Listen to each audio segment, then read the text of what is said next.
ಗಣೇಶ ಹಬ್ಬ ಸಮೀಪಿಸಿದ್ದು ಮಾರುಕಟ್ಟೆಗೆ ತರಹೇವಾರಿ ಮೂರ್ತಿಗಳು ಲಗ್ಗೆ ಇಟ್ಟಿವೆ.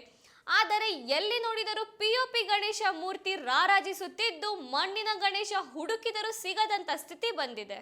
ಪರಿಸರಕ್ಕೆ ಹಾನಿಕಾರಕವಾಗಿರೋ ಪ್ಲಾಸ್ಟರ್ ಆಫ್ ಪ್ಯಾರಿಸ್ ಬಣ್ಣ ಲೇಪಿತ ಗಣೇಶ ಮೂರ್ತಿಗಳನ್ನು ನಿಷೇಧಿಸಿದ್ದು, ಇದರ ಮಧ್ಯೆ ಸಾವಿರಾರು ಗಣೇಶ ಮೂರ್ತಿಗಳು ಮಾರುಕಟ್ಟೆಗೆ ಬಂದಿವೆ. ತರಹೇವಾರಿ ಗಣೇಶ ಮೂರ್ತಿಗಳು ಮಾರುಕಟ್ಟೆಯಲ್ಲಿ ಕಾಣಸಿಗ್ತಿವೆ. ಕೆಲ ಭಕ್ತರು ಮುಂಗಡವಾಗಿ ಗಣೇಶ ಮೂರ್ತಿಗೆ ಹಣ ನೀಡಿ ಇಂತಿಷ್ಟು ಎತ್ತರ, ಇಂಥ ರೂಪದಲ್ಲಿ ಇರಬೇಕು ಅಂತ ಬುಕ್ ಮಾಡ್ತಿದ್ದಾರೆ. ಇದರ ಅನ್ವಯ ಮಹಾರಾಷ್ಟ್ರ ಮೂಲದಿಂದ ಆಗಮಿಸಿದ ಮೂರ್ತಿ ತಯಾರಕರು ನಾನಾ ಭಂಗಿಯಲ್ಲಿ ಗಣೇಶ ಮೂರ್ತಿಗಳನ್ನು ತಯಾರಿಸುತ್ತಿದ್ದಾರೆ. ಹೀಗೆ ತಯಾರಿಸೋ ಗಣೇಶ ಮೂರ್ತಿಗೆ 300 ರೂಪಾಯಿಯಿಂದ 35,000 ರೂಪಾಯಿವರೆಗೂ ಬೆಲೆ ನಿಗದಿಯಾಗಿತ್ತು. ಭಕ್ತರು ಮೂರ್ತಿಗಳನ್ನ ನೋಡಿ ಮುಂಗಡ ಹಣ ನೀಡಿ ಹೊರಟಿದ್ದಾರೆ.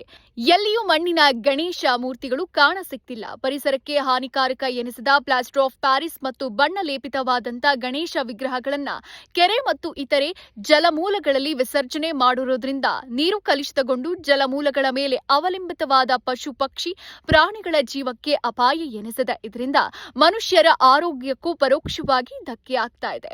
ಜಲಮೂಲಗಳಲ್ಲಿ ಪ್ಲಾಸ್ಟರ್ ಆಫ್ ಪ್ಯಾರಿಸ್ನಿಂದ ಮಾಡಿದ ಬಣ್ಣದ ವಿಗ್ರಹಗಳ ವಿಸರ್ಜನೆ ನಿಷೇಧಿಸಿ ಕರ್ನಾಟಕ ರಾಜ್ಯ ಮಾಲಿನ್ಯ ನಿಯಂತ್ರಣ ಮಂಡಳಿ ಆದೇಶ ಹೊರಡಿಸಿದೆ.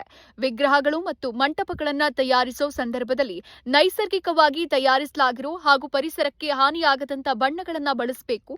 ನೀರಲ್ಲಿ ಕರಗದ, ತೇಲೋ, ಪರಿಸರಕ್ಕೆ ಹಾನಿಕಾರಕ ಪ್ಲಾಸ್ಟರ್ ಆಫ್ ಪ್ಯಾರಿಸ್ ತಯಾರಿಕೆ, ಮಾರಾಟ ಮಾಡುವುದಾಗಲಿ ಮಾಡಬಾರದು. ಗಣೇಶ ಮೂರ್ತಿಗಳನ್ನು ತಯಾರಿಸುವಾಗ ನೀರಲ್ಲಿ ಕರಗುವಂತ ಬಣ್ಣಗಳು ಹಾಗೂ ವಿಷಯುಕ್ತ ಅಲ್ಲದ ನೈಸರ್ಗಿಕ ಬಣ್ಣ ಬಳಸಿ ತಯಾರಿಸಬೇಕು ಅಂತ ಆದೇಶ ಹೊರಡಿಸಿದೆ.